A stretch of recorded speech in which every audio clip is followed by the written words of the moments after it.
Imagine alguém afirmando o seguinte: se Deus existisse, ele teria de ser totalmente justo. Mas um juiz totalmente justo aplica exatamente a punição que o infrator merece. Por outro lado, se Deus fosse totalmente misericordioso, ele trataria o infrator com menos severidade do que ele merece.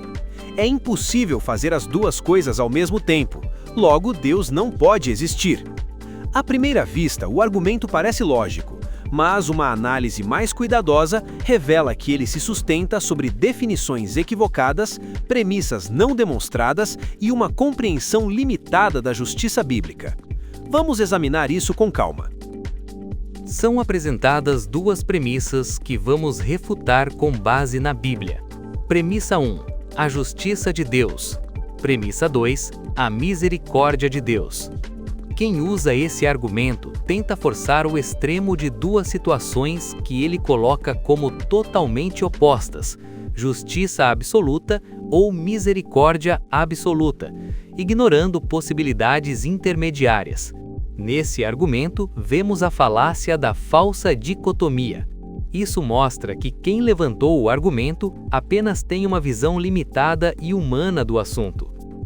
Vamos pôr à prova essas duas premissas levantadas? Vamos ver se elas se sustentam diante de um argumento bíblico bem analisado?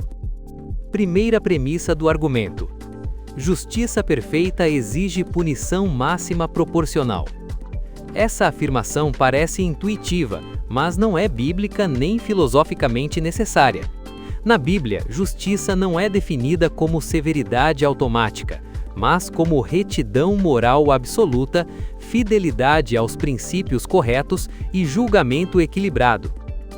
Deuteronômio 32:4 descreve Deus dizendo: Ele é a rocha, perfeita é a sua atividade, pois todos os seus caminhos são justiça. Note que o texto não associa justiça à punição máxima, mas à perfeição moral dos caminhos. Se justiça exigisse sempre a penalidade máxima possível, qualquer forma de clemência seria injustiça. Entretanto, a própria lei dada a Israel previa atenuantes, perdão, refúgios e restauração, sem que isso fosse considerado injusto. Portanto, a primeira premissa já é frágil. Segunda premissa do argumento: misericórdia é tratar o culpado como se ele merecesse menos. Aqui ocorre outro erro conceitual gravíssimo. Biblicamente, misericórdia não significa negar a culpa, fingir que o erro não ocorreu ou violar a justiça. Misericórdia é agir com compaixão após o reconhecimento da culpa, quando existe base moral legítima para isso. O profeta Oséias registra as palavras de Deus: Tenho prazer na misericórdia e não em sacrifícios. Oséias 6:6. A lei mosaica exigia sacrifícios, e eles eram cobrados do povo. O texto de Oséias não significa rejeição da justiça ou da lei, mas a afirmação de que o objetivo final da justiça é restaurar, não destruir. A Bíblia nos mostra que a misericórdia divina nunca opera à margem da justiça, mas dentro dela. Para entender melhor isso, vamos ver um exemplo descrito na Bíblia. Um exemplo decisivo: Caim. Caim foi culpado de assassinato do seu irmão, Abel. Pela lógica do argumento que estamos refutando, a justiça perfeita exigiria a execução imediata de Caim, vida por vida, como diz Êxodo capítulo 21, versículo 23. No entanto, Gênesis 4 mostra algo diferente. Deus declarou Caim culpado, impôs consequências severas, mas também colocou um sinal para que ele não fosse morto. A culpa não foi negada, a punição não foi removida, mas a pena máxima não foi aplicada. Isso não tornou Deus injusto, pelo contrário, demonstrou que justiça não é sinônimo de severidade absoluta, mas de julgamento correto. Há ainda uma terceira premissa a ser considerada. Essa próxima premissa parece querer impor que Deus tem que ser 8 ou 80. Se ficar fora disso, ele não pode existir. Vamos a ela. Terceira premissa do argumento: Se a punição não é total, a justiça foi violada. Esse raciocínio ignora uma distinção essencial. Justiça trata da legitimidade do julgamento. Misericórdia trata do desfecho do julgamento. Vejamos o caso bíblico para entendermos melhor. Lembra do que aconteceu com o rei Davi? Após pecar gravemente, Davi reconheceu seu erro, conforme registrado no Salmo 51. O profeta Natã declarou: Jeová removeu seu pecado, você não morrerá. Segundo Samuel 12:13. Davi sofreu consequências profundas. Seu pecado não foi ignorado, tanto é que ficou registrado na Bíblia, mas sua vida foi preservada. Aqui vemos um princípio-chave da teologia bíblica. Davi reconheceu seu erro e se arrependeu profundamente. A justiça foi reconhecida e a misericórdia foi aplicada sobre esse fundamento. Não houve contradição. Mas há na Bíblia um relato que mostra como que o Deus de justiça age com misericórdia. E não há nisso contradição, mas uma atitude perfeita da parte de Deus. O argumento do arrependimento, Nínive.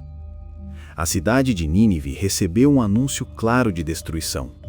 Em apenas mais 40 dias, Nínive será destruída, declarou o profeta Jonas. O julgamento era justo. No entanto, quando o povo se arrependeu, o texto bíblico diz: o verdadeiro Deus reconsiderou a calamidade. Jonas 3:10. A justiça do aviso permaneceu válida. A misericórdia alterou o resultado. Isso demonstra que a justiça não exige destruição quando a correção é alcançada. A cidade não seria mais destruída porque o povo se arrependeu e parou com suas atitudes erradas.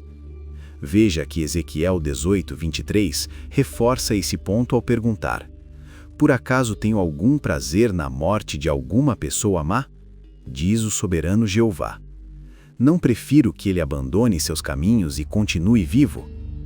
A mesma ideia é passada em Deuteronômio capítulo 30, versículo 19, quando Deus diz ao povo no deserto: pus diante de você a vida e a morte, a bênção e a maldição. Escolha a vida para continuar vivo. A escolha que a pessoa faz permite que Deus venha a agir com ela tanto com justiça como com misericórdia. O erro filosófico central. O argumento que tenta negar a existência de Deus com base nessa suposta contradição comete um erro clássico. Projeta limitações humanas em um ser moralmente perfeito. Juízes humanos muitas vezes precisam escolher entre rigidez e compaixão porque possuem conhecimento limitado, sistemas imperfeitos, falta de plena justiça restaurativa. Mas um ser perfeito não enfrenta esse dilema. Salmo 145:17 declara: Jeová é justo em todos os seus caminhos e leal em todas as suas obras. A Bíblia não apresenta justiça e misericórdia como forças opostas, mas como atributos harmonizados. Salmo 85:10 resume isso poeticamente. O amor leal e a fidelidade se encontraram. A justiça e a paz se beijaram.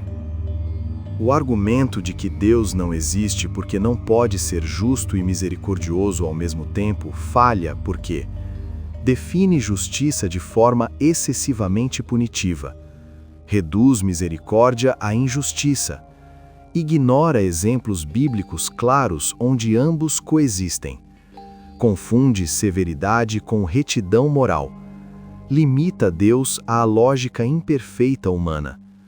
Deus é perfeito e consegue ter uma visão muito melhor do que todos nós que enxergamos de forma limitada.